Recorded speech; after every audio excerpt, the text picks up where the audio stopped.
With the successes of anime movies slowly but surely becoming a cultural norm from Tezuka to Studio Ghibli, it was only a matter of time when an anime movie would catch everyone's eye.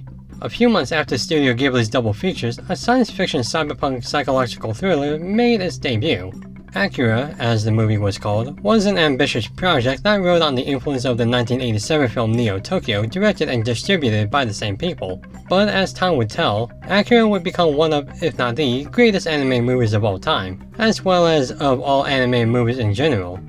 And yeah, pretty much. There's no other movie quite like AKIRA. Many have tried, but very few come close to the insanity and psychological whiplash that AKIRA achieves, and there's very little to comment on the film's own influence on pop culture that hasn't already been stated. So why or how does this incredibly dark, grotesque, and cynical flick garner so much shining praise? Well, to put a complicated word simply, it's perfect. In this somewhat post-apocalyptic cyberpunk Tokyo in 2019, the gangs run rampant, corruption is all around, and society as a whole is crumbling. During a gang war, a young motorcyclist named Kaneda and his friend Tetsuo run into trouble on the streets, with Tetsuo crashing and sustaining major injuries that would eventually give him psychic power at the cost of his already unstable sanity. Soon, it all spirals into a war between Kaneda as he tries to build an anti-government regime, the government who plans to use espers like Tetsuo to suppress the people, and Tetsuo as his loss of humanity builds on his ever-growing powers. Who will live to breathe another day, and who will ultimately fall to the might of their opponent's overwhelming forces and tenacious ambitions. And before I say anything else, I do think it's funny that the film takes place in 2019 near the Olympics when it came relatively close to that in our actual 2019. In fact, when I was in college, I used to joke with a buddy of mine seeing how it would be funny if we did end up in AKIRA with the knowledge of Tokyo holding the Olympics soon. Oops. My bad. Well anyway, AKIRA is simply a movie everyone should see. It does everything it can to improve and revolutionize the anime movie industry while giving a substantial reason as to why the medium exists, to entertain through thought and imagery.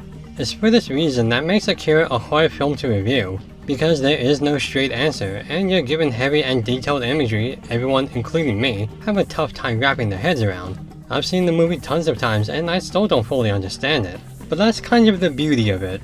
AKIRA is a movie that has more than enough ideas to make several more films, but those ideas won't be as strong without being completed with each other. For example, the idea of losing one's mind like Tetsuo isn't as strong without the added psychological effects of the world it's placed in, such as a crumbling society dictated by a conspiring government that wants to specifically use the insane to further their agenda.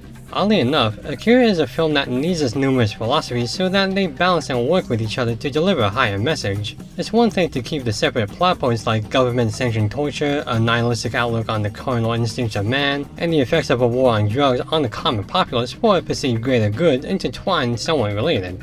But with how the movie handles these elements and seamlessly merging them into a grotesque amalgam of dystopian nightmares with the imagery and pacing, it is a masterclass in thematic build and payoff. I can't say that works out for other certain films, but in AKIRA, the world is so insanely bizarre and horrifying that the melding of the ideas works fittingly. Kaneda and Tetsuo are fantastic. They work off the world in a way that pushes the unknown workings of Neo Tokyo down to a tragically commonplace image of corruption and suffering. I don't see these two as film leads, I actually see them as two former friends who are dragged into a situation neither of them wanted but have no choice to confront. And the climax of their fighting in the Olympic Stadium is undoubtedly one of the greatest animated scenes in any form of media anywhere. And I guess we should talk briefly about the imagery, because it is what made the film explode. The animation, particularly with the mind-fucking surrealist, hallucinatory, horror-esque psychological pressures Tetsuo and the others see, is disturbingly beautiful in how awful and creative they deliver their own brand of storytelling.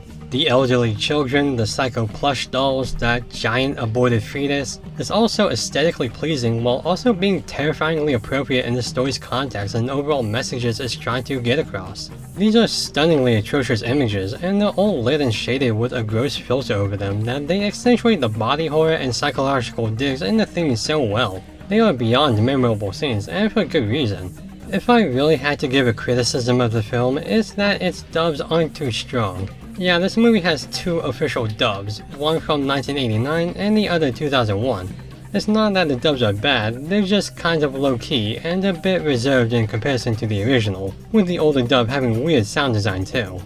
But look, there really is no other way around it. AKIRA is not a film to just see a review about, it's a movie to watch and experience. I cannot stress how difficult it is to talk about this movie because of how fluidly dynamic it actually is. Every time I come back to this film, I discover new ideas and images I cannot believe I missed, and it's all for the better in the long-run experience. Definitely go check it out if you haven't already, and if you have, check it out again. It's an Olympic-sized movie in both visuals and meaning, and it conjures the gold as easily as it thinks.